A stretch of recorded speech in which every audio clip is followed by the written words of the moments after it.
Da la sensación de que ciudadanía se vincula etimológicamente a la ciudad, ¿no? Aunque es un término mucho más extenso. Pero a mí me gusta mucho más el término de paisano, ¿no? Ciudadano es a ciudad como país es a paisano, ¿no? Y sin paisanos no hay país, ¿no? Todo lo que tiene que ver con el paisano, es decir, los tipos que manejaban la tierra y que hicieron los países son los paisanos. Y estos son los que hemos perdido. No nos quedan paisanos.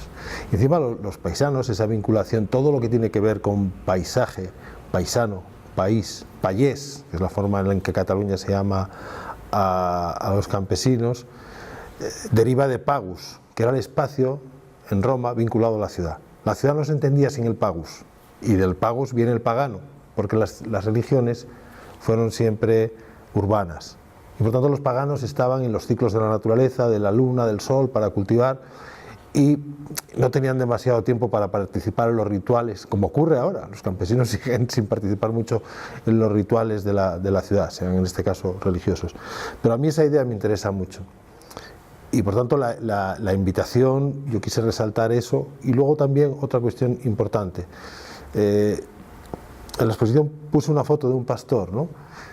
Y todos identificamos como un pastor, pero si yo, en lugar de decir que ese no es un pastor, sino que es un gestor cultural, y si en lugar de decir que no es pastor, sino que es un intercambiador modal de energía, porque lo que está haciendo con sus ovejas, que son unas pequeñas unidades de transformación, esas ovejas están comiendo hierba, que creció porque hay una energía solar, y luego va a ordeñar, va a hacer unos quesos, y por tanto hace una transformación energética de la energía del sol a algo que podamos comer, que es una proteína en forma de queso, ¿no? Cuando uno empieza a darle a un pastor todas esas atribuciones y cuando uno empieza a reconocer todos sus oficios, se da cuenta también que está haciendo una intervención, por utilizar términos culturales, a escala 1:1 del territorio. Si ese agente cultural, si ese gestor cultural desaparece del territorio, el territorio será otro, y el paisaje será otro, y el país será otro. Esa era la idea, ¿no? Por tanto, el título de la charla era Lo que la cultura no vio, que eran las otras pequeñas culturas que estaban en el territorio y que llevaban los paisanos. Y esas no las vimos y han desaparecido delante de nuestros ojos, ¿no? Y ahora las vamos a echar de menos y por tanto tendremos que reinventarlas. En realidad es la explicación de su cultura en versión original, como cuando vas al cine y dices no hay doblaje, es decir, porque la primera idea que transmite el autor es que esos paisajes que se ven desde fuera son como postales, ¿no?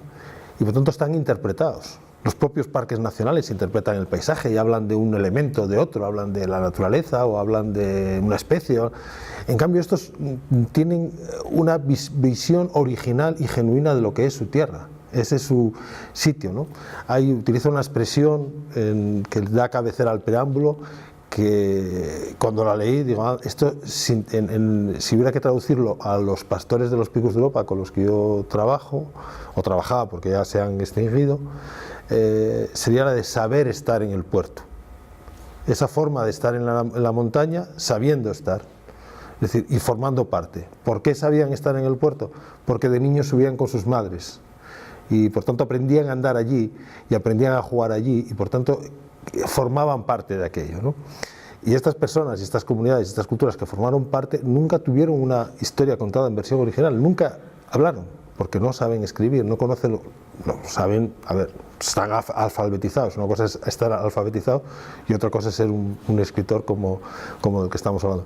Por lo tanto es muy importante porque este hombre que ha hecho eso y de repente todo el mundo ha descubierto lo fantástico y lo hermosísima que es la cultura de los pastores, que no había sido contada nunca en primera persona por un pastor. Y yo espero, ya digo, que sea un éxito editorial y que sea un revulsivo para reformular las políticas de los territorios de los pastores.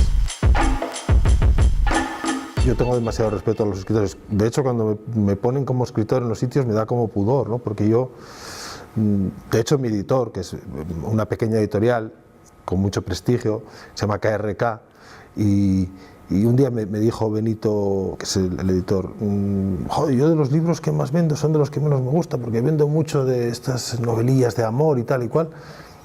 Y entonces yo le dije, pero de los míos vendes más que esas novelillas de amor. Y dice, ya, pero estoy hablando de escritores. Digo, y yo no soy escritor. Y yo tenía conciencia de no ser escritor, pero dice, no, tú no eres escritor. Digo, ¿qué soy? Dicen, joder, pues no lo sé, pero tú eres escritor, no. Tú lo que haces es utilizar la escritura para difundir ideas. Dice, a ver, ¿tú dirías que Marx era un escritor? Digo, no me estaba comparando con Marx, pero estaba diciendo lo mismo. Es decir, Marx en realidad no era un escritor. Marx necesitaba escribir porque tenía unas ideas con las cuales quería hacer una transformación. Dice, tú haces lo mismo en la pequeña escala de querer explicar a los demás cómo funcionan estas comunidades de pastores. Pero dije, un escribiente. Dice, vale, sí, un escribiente. Es decir, los escribientes que tradicionalmente estaban en el mercado y bajaba alguien que no sabía escribir y dice, oiga, mándenle una carta de amor a una novia, entonces ¿cómo tal? Y se lo escribían, pues yo hago lo mismo. Dice, a mí los pastores me cuentan historias, yo voy preguntando y sobre eso voy haciendo un relato para que se entere la ciudad de lo que sucede con este asunto, ¿no? Y eso es importante. Es importante porque yo me di cuenta cuando empecé a escribir que la gente se estaba ahogando en sus propios pensamientos. Es decir, estaba viendo un discurso sobre la montaña que venía de fuera, que venía en los boletines oficiales, pero que no hablaba de ellos, ¿no? Y en el año 2006, con Gonzalo Barrena, un profesor de filosofía del Instituto de Cangas de Onís, escribimos un libro que se titula Marqueses, funcionarios políticos y pastores, crónica de 100 años de desencuentros entre naturaleza y cultura en los picos de Europa. La gran novedad del libro es que se agotó en apenas 3 meses y lo compraron todos los pastores de los picos de Europa, porque era la primera vez que se hablaba de ellos en un libro.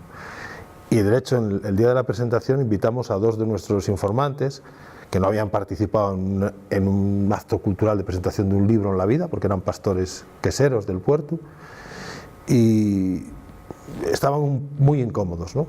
Porque no era su sitio.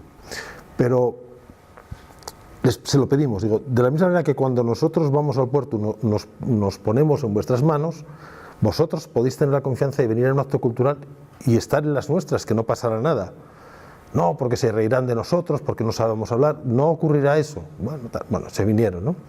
Y dice, ¿y una presentación del libro en qué consiste? Digo, pues en que digáis lo que os parece el libro.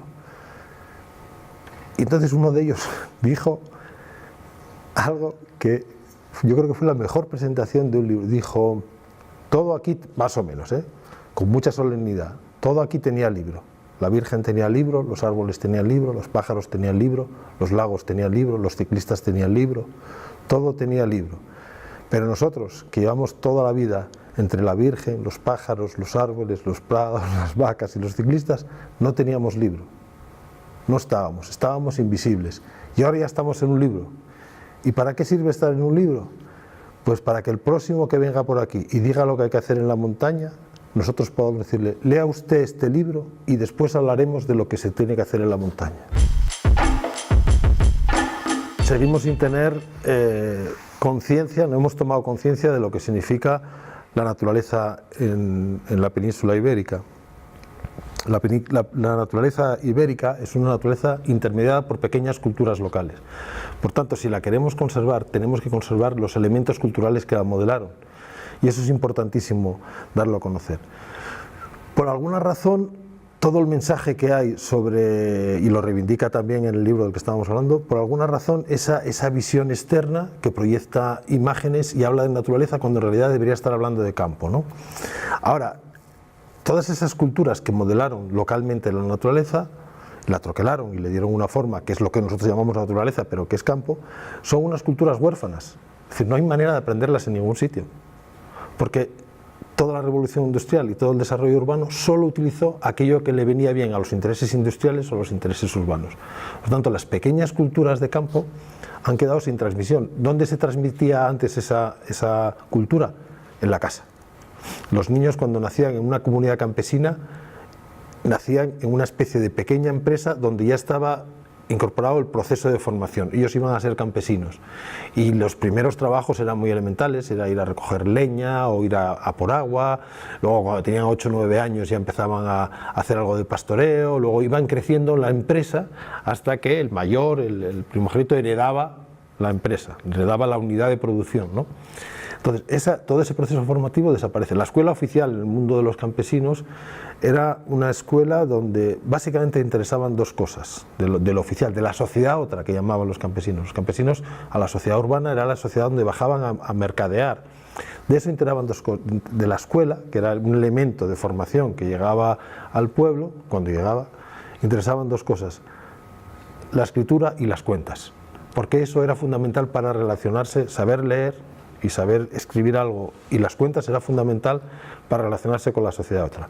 Ahora, ¿quién descubrió América, las pirámides de Egipto, tal? Eso les interesaba tanto como los anillos de Plutón. Es decir, eso es ya el universo estratosférico, porque el verdadero conocimiento era un conocimiento local, y esos eran los valores de hecho, en la isla de La Gomera, todavía los apriscos que utilizan los niños pastores para pastorear y para refugiarse de un tal, se ven en las paredes cuentas. Los críos están haciendo los deberes, son pastores que están cuidando las ovejas y están haciendo cuentas ahí, se ven con piedra sobre piedra, escribiendo 9 por 3 igual 27 y tal, ves muchísimas cuentas, y son niños pastores haciendo los deberes.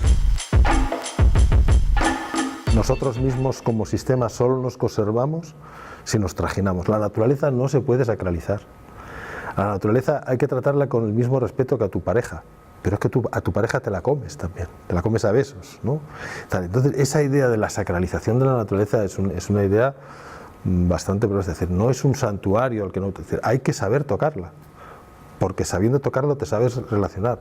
Los árboles se conservan cuando se podan, los castaños, cuando se trajinan. Las encinas de los picos de Europa se conservaban, que los pastores llaman el pastu de la nieve, que es una historia preciosa. Casi todas las comunidades de pastores de estantes, los queseros de la vertiente norte, tienen un bosquete de encinas, a las que solo llevaban las cabras cuando las grandes nevadas. Entonces, cada 5 o 6 años se producía una gran nevada que mantenía la nieve durante mucho tiempo, y por tanto lo único que quedaba verde eran los encinares, a las que hacían trillos, o sea, caminos para llevar las cabras, y las cabras comían las últimas bellotas, quitaban la hiedra, ramoneaban las tal, les pegaban un batido a las encinas, y a las encinas les venía bárbaro aquella. Desde que ya no hay pastores, desde que ya no hay nevadas tampoco, las encinas se están enyedrando, es decir, la hiedra cada vez más, están enfermando, tal. Es decir, necesitan ese renuevo tal. Bueno, todas esas relaciones que se dan en muchísimos casos, está muy claro. Los castaños, los avellanos, cuantos más los podas y cuantos más le sacas las varillas para hacer los cestos, más vigorosos son. Entonces, todas esas relaciones son así. Tú cuanto más entrenas, corriendo, más ágil estás, si haces deporte, no sé, si conservarte es, no, quédese usted ahí y no se mueva, y no haga nada, ni se relacione con nadie y tal, joder, pues eso no olvida, ¿no?, entre otras cosas. Por tanto, esa idea de que la conservación es la paralización es una barbaridad. Lo que pasa es que hay que saber hacer las cosas, y los campesinos sí sabían. Lo primero que tendríamos que hacer para construir el escenario ideal de conservación en el futuro, es decir, para tener una proyección de lo que queremos hacer en el futuro, para tener una visión de futuro, sería tener una buena visión de pasado. Porque la visión de pasado es mucho más sencilla de hacer. El futuro en principio es impredecible, aunque se sabe también que cuando somos capaces de diseñar cómo queremos que sea el futuro, hay muchas posibilidades de que el futuro se parezca a lo que nosotros queremos, ¿no? Esto lo sabemos, ¿no? Pero para proyectar una buena imagen, un buen proyecto de futuro, deberíamos tener una buena visión del pasado. Y eso es relativamente sencillo en territorios tan estables como el nuestro, el norte de la península ibérica, donde esta cultura a la que me he referido esta mañana, la de los pastores, lleva del orden de 6.000 años operando en el territorio y se ha convertido en cultura metaestable, es decir, no tiene posibilidades de evolucionar, porque se ha encajado en el territorio y reproduce exactamente todos los años los mismos ciclos. Los ganados subían en octubre a los pastos más altos, a la franja entre 1.500 y 2.000 metros, en invierno, en enero, se recogen en la franja de 100 de orientación sur, y están todo el rato haciendo esto, ¿no? Y eso da una estabilidad al paisaje. Por tanto, son culturas metaestables que lo que hay que hacer es que sean confortables para el que la ejecute. Se no puede ocurrir que el pastor se pegue arriba 3 meses en un sitio donde no tenga ni dónde lavarse las manos, ¿no? Por tanto, eso también está resuelto. De manera que sería, yo creo que en España son los vascos los que ayer hago publicidad mía, bueno, publicidad entre comillas. Yo tengo una página en Facebook que se titula La Casa de mi Padre, donde damos cuenta de todas estas novedades, ¿no? Y ayer colgaba una visita que hace el Endacari en funciones a una majada de pastores en la Sierra de Aralar. Bueno, lo más importante no es que haya subido el Endacari a verlo. Lo más importante es lo que se ve en el vídeo. Una chabola, que dicen los vascos, perfecta, un chico joven que es pastor, un ganado maravilloso y unos paisajes de pasto que son una preciosidad. Eso no se improvisa. Es decir, lo que han hecho ahí es darle confortabilidad y prestigio a una profesión que los vascos llevan muy sentida, que es la de los baserris, los basetearos, los que manejan la tierra, ¿no? Por lo tanto, hay ejemplos ya en ese sentido. Entonces, si cada uno de nosotros, si cada uno de las comunidades autónomas del Estado, si cada uno de los pueblos pudiera hacer una reflexión sobre qué fueron en el pasado y qué querrían ser en el futuro, pues entraríamos en la definición de la sociedad postindustrial, ¿no? Y bueno, está bien que tengamos esta entrevista, porque yo espero dentro de unos años que la volvamos a repetir y, oye, pues estos tipos que estaban hablando de esto parece que afinaban y atinaban en lo que querían decir, ¿no? No estaban locos.